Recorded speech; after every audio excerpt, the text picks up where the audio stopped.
இன்றைக்கி நம்ம வத்த குழம்பு பண்ணிவிட்டு ஒரு காய் பண்ணி ஒரு வெள்ளரிக்காய் பச்சடி பண்ணலான் இருக்கோம்.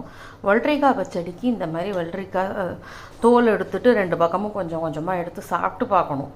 நமக்கு பூஜைக்கெல்லாம் இல்லைன்னா சாப்பிட்டு பார்க்கணும். ஏன்னா சில கக்கடிக்காய் வந்து அந்த வெள்ளரிக்காய் வந்து கசக்கும். அது இருந்தாக்கா அந்த இடத்த கட் பண்ணி போடணும். இருந்தாலும் கொஞ்சம் டேஸ்ட் பண்ணி பார்த்துட்டு இன்கேஸ் அதெல்லாம் இல்லைன்னா இது மாதிரி திருவி வச்சுக்கணும். திருவி வச்சுட்டா இது நீர் சத்து இருக்கிற காய்ங்கிறதுனால இங்கே இது மாதிரி தண்ணி வரும். அது போட்டால் பச்சடி ஒரே நீர்த்து போயிடும். அதனால் நன்னா இருக்காதுங்கிறதுனால இதை வந்து இப்படி பிழிஞ்சுடணும். எடுத்துகிட்டு அந்த தண்ணியை பிழிஞ்சிட்டு ஒரு பாத்திரத்தில் போட்டு வச்சுக்கணும். இந்த தண்ணியை நம்ம ஆற்றுல இருக்கிறவா ஏதாவது குழந்தைகளுக்கு சாப்பிட கொடுக்கலாம், பெரியவா சாப்பிட்லாம். உப்பே வேண்டாம், அது நன்னா தான் இருக்கும் அது. ஸோ இதை தண்ணி இல்லாமல் இது மாதிரி பிழிஞ்சு வச்சுக்கணும். இந்த மாதிரி திருவி வச்சுக்கணும். கருவேப்பிலை கொஞ்சம் கட் பண்ணி வச்சுக்கலாம், பச்சை மிளகா கட் பண்ணி வச்சுக்கலாம். அடுப்பில் எண்ணெய் வச்சு இழுப்பக்கரண்டியை போட்டுட்டு இதில் கொஞ்சமாக எண்ணெய் விடணும். திரும்ப பாடுறதுக்கு தாளித்து விட்றதுக்கு திரும்ப பாரி போட்டாக்க அதுக்கு வந்து கடுகு,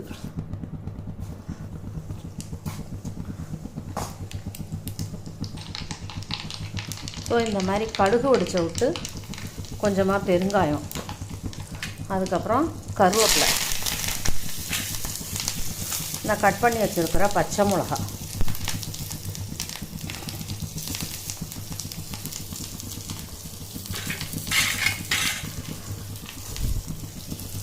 போட்டு கொஞ்சம் நல்லா வதக்கிட்டு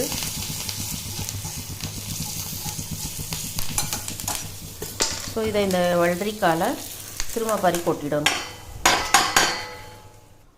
திரும்ப பறி கொட்டிட்டு இதில் கெட்டி தயிராக கொஞ்சம் விட்டு கலரி விட்டுறணும்.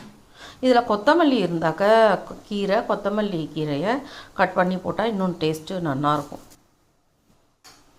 கொஞ்சம் நல்லா கலரலாம். இந்த ஸ்பூனுக்கு எங்கள் ஆற்றுல பேர் அமிதாப் பச்சன் ஸ்பூன்.